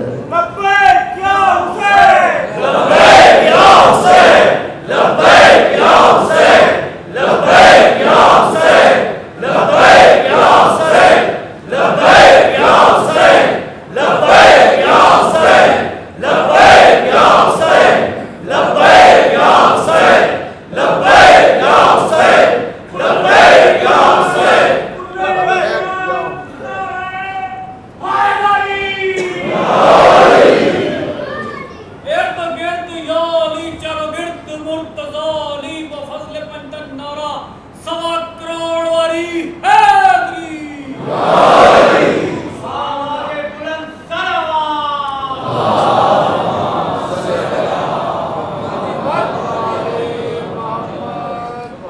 شیعہ کو حکم کیا ہے امام حسین علیہ السلام کا، فَمْضِ لِوَجْهِكَ الَّذِي وَجَّهْتُكَ لَهُ، جس طرف میں نے تمہارا رخ کر دیا ہے اسی طرف چلتے جاؤ، بڑھتے جاؤ، رکنا نہیں، مڑنا نہیں. بے شک کوفہ چلے جاؤ، دارالامارہ پہ چلے جاؤ، گردن کٹا دو، لیکن رخ نہیں موڑنا اپنا، چہرہ نہیں موڑنا اپنا. عزیزان، اور آج ضرورت ہے، ہر قوم و ملک کی ضرورت ہے، بالخصوص پاکستان کی ضرورت ہے. پاکستان کو بیوقوفوں نے جس مشکل میں دھکیل دیا ہے وہ عزاداریوں پہ پابندی لگانے سے حل نہیں ہوتی، وہ مشکل حل ہوگی ہی عزاداری سے ہوگی، وہ عزاداری سے حل ہوگی. یہ نہ کہو کہ عزاداری پہ پابندی لگا دیں، عزاداری کو عزاخانوں کے اندر محدود کر دیں تو پھر پاکستان سے دہشت گردی ختم ہوگی. دہشت گردوں کی ماں سے جا کے پوچھو کہ وہ اگر دیکھتے ہیں کہ کوئی طاقت اگر ہمیں ختم کر سکتی ہے تو وہ فقط حسین کا عزادار ہے، وہ حسین کا عزادار ہے. اس لیے اب عراق میں دیکھیں آپ، داعش جیسے دہشت گرد خونخوار، شمر سے زیادہ ملعون و لعین، جو اس قدر کھل کے دہشت گردی کرتے ہیں، اگر ان کے دلوں میں خوف ہے تو فقط کسی ایک طاقت کا خوف ہے، اور وہ ہے شیعہ ملیشیا کا. 60 ملک مل کر جمع ہو کر اس کا مقابلہ کریں، اسے کوئی پرواہ نہیں ہے. لیکن عزادار حسین اگر آ جائے مقابلے میں، پھر چیختے ہیں، بلبلاتے ہیں. پھر عرب بھی کہتے ہیں انہیں نہیں ہونا چاہیے، عجم بھی کہتے ہیں انہیں نہیں ہونا چاہیے، مغربی بھی کہتے ہیں انہیں نہیں ہونا چاہیے، مشرقی بھی کہتے ہیں انہیں نہیں ہونا چاہیے. کیوں؟ اس لیے کہ اگر پیروئے حسین ابن علی اس فتنے کو، اس دہشت گردی کو ختم کر دے گا تو پھر اس کو ختم کر کے ظاہر پیروئے حسین کا ہی تسلط ہوگا، نظام ہوگا. اس سے ڈرنے کے لیے، بچنے کے لیے کہ دہشت گردی کے بعد حسینیت نہ آ جائے، سازشیں کر رہے ہیں، ورنہ آج اس محرم میں مومنوں کو یہ خوشخبری مل جاتی کہ اس زمانے کی یزیدیت عزاداروں کے ہاتھوں نابود ہو چکی ہے۔ یہ کیوں نہیں ہوئی؟ یہ اس ذہنیت سے نہیں ہوئی کہ دہشت گردی کی جگہ پر پھر بعد میں ختم کر کے حسینیت نہ آ جائے۔ پاکستان میں دہشت گردی کا خطرہ ہے، دہشت گردی کا سب سے زیادہ خطرہ عزاداروں کو ہے، چونکہ شروع ہی انہی کے خلاف کی گئی تھی، بنائے ہی گئے تھے اس لیے کہ ان کو ختم کریں۔ آج دہشت گردی ختم کرنے کا جب ارادہ بنا ہے تو عزاداروں پہ پابندی لگا رہے ہیں، عزاداری پہ پابندی لگا رہے ہیں۔ دہشت گردی ختم ہوئی تھی عزاداری ختم کرنے کے لیے، دہشت گردی شروع ہوئی تھی عزاداری ختم کرنے کے لیے۔ تو یہ کیسا پلان ہے کہ شروع ہو اس کا مقصد بھی عزاداری ختم کرنا اور دہشت گردی کو ختم کرنے کے لیے بھی عزاداری کو پابند کرنا؟ جس کے پیچھے تو کوئی منطق نظر نہیں آتی کہ عزاداری شروع ہو، عزاداری معاف کرنا، دہشت گردی شروع ہو عزاداری کے خاتمے کے لیے اور دہشت گردی ختم ہو پھر بھی عزاداری کے خاتمے کے لیے۔ اس طرح تو آپ ساری عمر اپنے ملک و قوم کو دہشت گردوں سے آزاد نہیں کرا سکیں گے، چونکہ دہشت گرد کی ماں یزیدیت ہے اور یزیدیت سے نفرت فقط ایک طبقے کو ہے، وہ عزادار حسین ابن علی کو۔ کس دلیل سے نفرت ہے؟ جس دلیل سے حسین ابن علی کو نفرت ہے۔ اس ملک سے ختم کی جا سکتی ہے دہشت گردی اگر ملک کے ذمہ دار مغرب سے منصوبے نہ لائیں، مشرق سے منصوبے نہ لائیں، حسین ابن علی سے، رسول اللہ سے سیکھیں۔ رسول اللہ فرماتے ہیں کہ جب اندھیروں میں پہنچ جاؤ تو حسین چراغ ہیں تمہارے لیے، اور جب طوفانوں میں گھر جاؤ تو حسین نجات ہے تمہارے لیے۔ رسول اللہ پر تو ایمان ہے، رسول اللہ کے کلام پر تو لے او ایمان، حسین ابن علی تمہارے لیے نجات دہندہ ہے۔ عزیزان، آج آپ دیکھیں کہ ہمارے پڑوس میں مملکت ایران ہے، پوری دنیا کے مقابلے میں ایک ملک تنہا ڈٹا ہوا ہے۔ ایٹمی طاقتیں ساری ایک طرف، اقتصادی طاقتیں ساری ایک طرف، عالمی طاقتیں ساری ایک طرف، علاقائی طاقتیں ساری ایک طرف، عرب و غرب و اسرائیل سب مل کر ایک ملک کو گھیرے ہوئے ہیں اور وہ تنہا سب کے مقابلے میں قیام کیے ہوئے ہے۔ کیا طاقت ہے اس کے پاس؟ کس ذریعے سے ان کے خلاف قائم کیے ہوئے ہے؟ غیر از حسین ابن علی ان کے پاس طاقت کا منبع کوئی بھی نہیں ہے۔ فقط ایک طاقت ہے حسین ابن علی کی، اور یہ طاقت کیوں نہیں آزمائی جاتی یہاں پر؟ یہ رائے حل ہے پاکستان کی قوم کے لیے، پاکستان کی مملکت کے لیے، پاکستان کی جمعیت کے لیے، مسلم و غیر مسلم کے لیے، شیعہ و سنی کے لیے۔ یہ عجیب ماحول ہے کہ محرم جب آتا ہے تو فرقہ واریت کی باتیں شروع ہو جاتی ہیں، امن عامہ کی باتیں شروع ہو جاتی ہیں، ناامنی کے مسائل شروع ہو جاتے ہیں، پابندیاں لگنا شروع ہو جاتی ہیں، اس کو ادھر روک دو، اس کو ادھر روک دو، اس کو ادھر کر دو۔ محرم جب آتا ہے حکومت کو چاہیے محرم کا اہتمام کرے، حکومت کو چاہیے کہ جو محرم کے اہتمام کرنے والے ہیں ان کو سہولتیں دے، ان کی خدمت کرے، ان کو موقع دے، تاکہ اس ملک سے یزیدیت کا ناسور ختم ہو جائے۔ یزیدیت سے پیدا ہوتی ہے دہشت گردی، اور جہاں جس ملک میں یزیدیت نہیں ہے وہاں دہشت گردی نہیں ہے، یزیدیت کے سے جنم لیتی ہے۔ اور حکم آپ کو یہ ہے، فَمْضِ لِوَجْهِكَ الَّذِي وَجَّهْتُكَ إِلَيْهِ۔ امام فرما رہے ہیں، شیعو میرے پیروکارو اس سمت بڑھتے جاؤ جس سمت میں نے تمہیں لگا دیا ہے۔ معافی کی درخواست نہ کرنا، خطرہ ہے، خطروں میں کود جاؤ، ڈرو مت، خوفزدہ مت ہو۔ نکات دیگر بھی تھے، عرض کرنا چاہتا تھا لیکن وقت محدود ہے۔ سید الشہداء کو معلوم تھا جتنے خطرات ہیں، جنہیں پیغام دیا تھا سید الشہداء کو معلوم تھا، چونکہ گھر سے جب مدینہ سے چلے تو سب کو یہ کہہ کے چلے تھے کہ میرا ساتھ دو اور جو بھی ساتھ دینے آئے وہ یقین کر لے کہ شہید ہو جائے گا۔ خود امام کو بھی معلوم تھا، انجام اپنا معلوم تھا۔ انجام معلوم ہونے سے حجت ٹل نہیں جاتی، حجت ساقط نہیں ہو جاتی۔ بے شک انجام معلوم ہو، بعضوں کو اپنا انجام پہلے معلوم ہو جاتا ہے، تو کیا جب انجام معلوم ہو جائے تو انسان اپنے راستے بدل دے، اپنے فریضے چھوڑ دے؟ سید الشہداء کربلا میں آ گئے، کوئی حامی و ناصر سوائے ان چند ایک افراد کے، چند ایک کوفہ سے آئے انفرادی طور پر، چند ایک بصرہ سے آئے انفرادی طور پر، جنہیں بلایا تھا بعض پہنچ نہیں سکے، بعضوں نے دعوت دے کے خیانت کر دی، بعضوں نے سنا ہی نہیں، بعضوں نے امام کو مشورے دیے کہ آپ بھی رہنے دیں، آپ بھی نہ جائیں، ہم نے تو ویسے نہیں جانا، آپ بھی نہ جائیں، تاکہ آپ کے جانے ہمارے رہ جانے سے ہماری بدنامی نہ ہو جائے، تاریخ ہمیں بدنام نہ کر دے، آپ بھی نہ جائیں۔ لیکن امام آ گئے، چونکہ یہ جنگ شروع کرنا ضروری تھی، آغاز کرنا ضروری تھی یزیدیت کے خلاف، ختم نہیں کرنی۔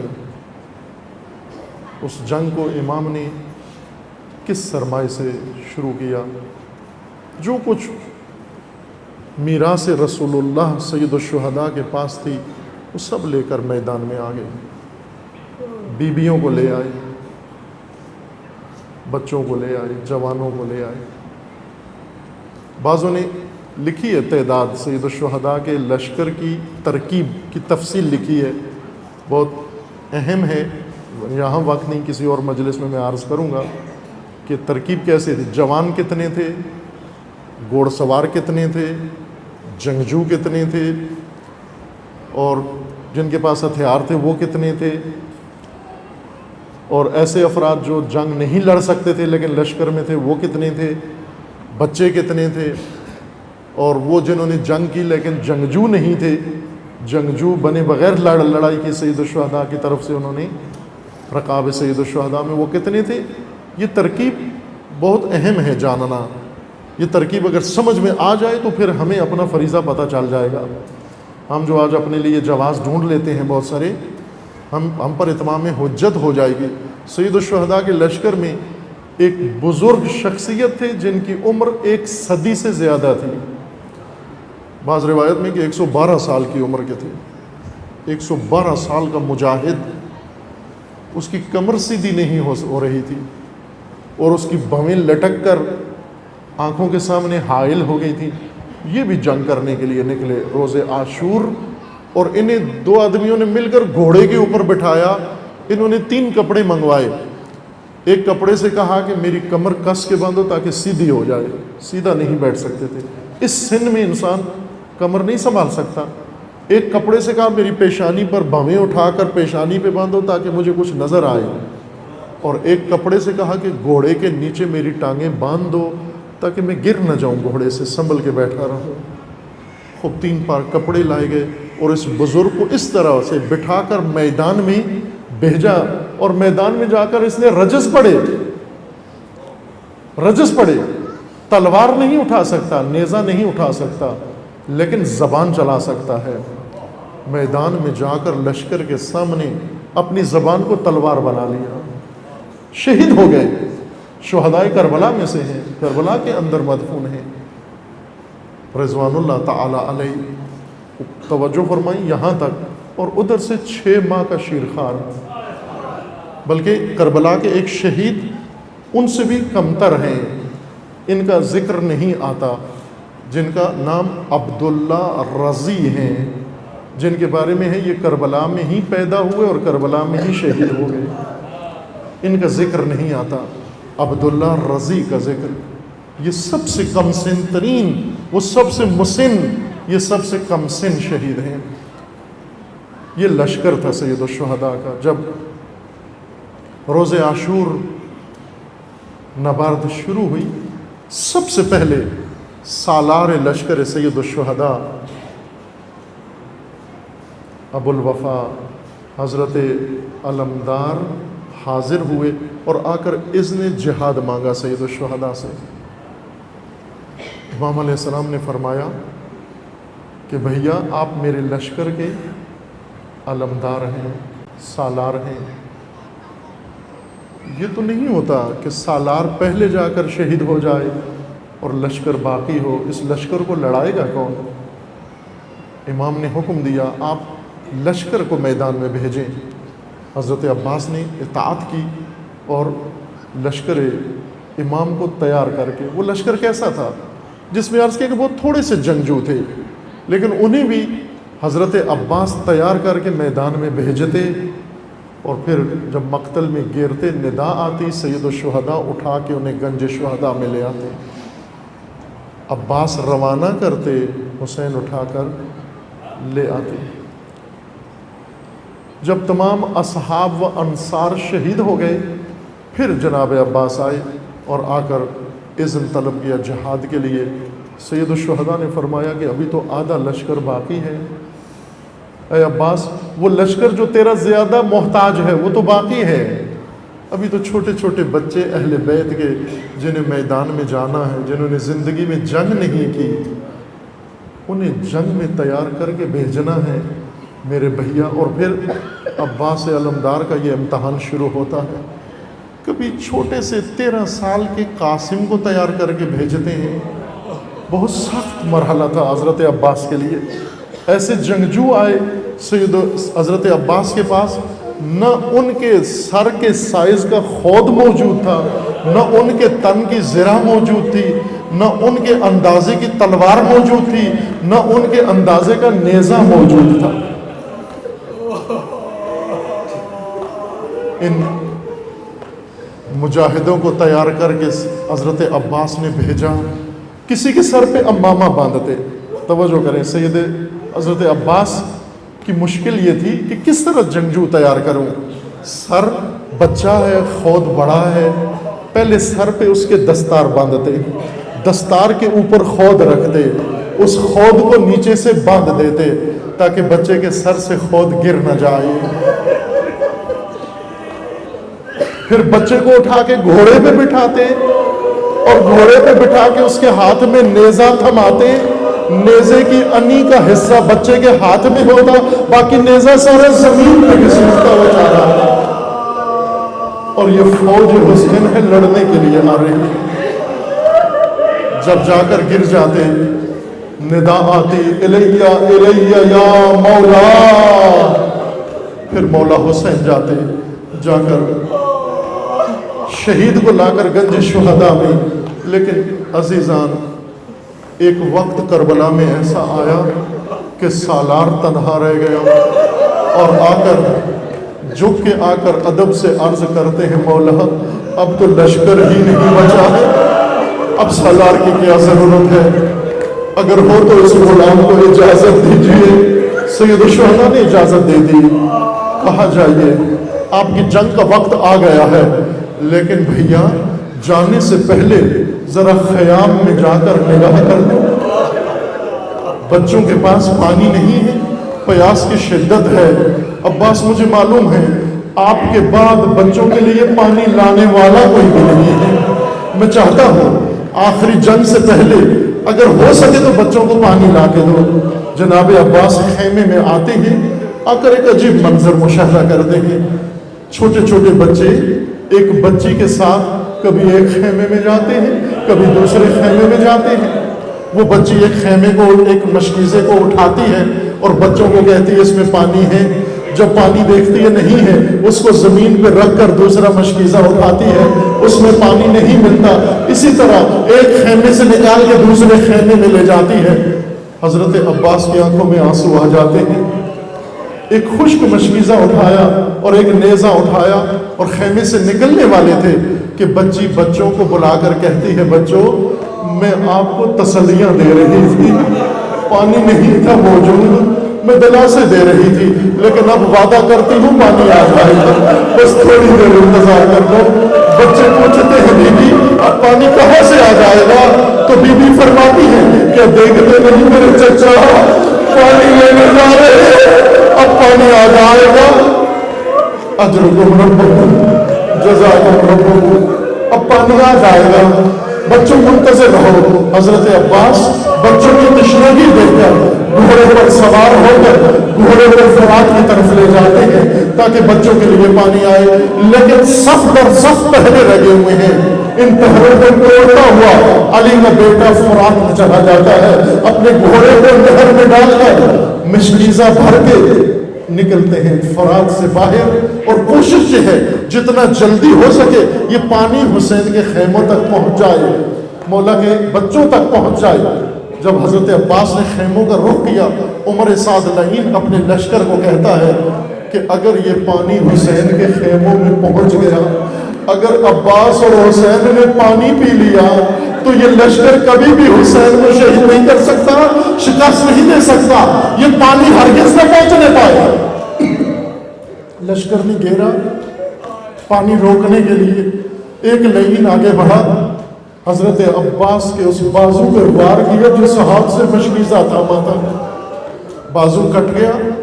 علی کے بیٹے نے دوسرے ہاتھ میں مشکیزہ تھام لیا، یہ لعین بڑھ کر دوسرے بازو پر وار کرتا ہے، بازو کٹ جاتا ہے۔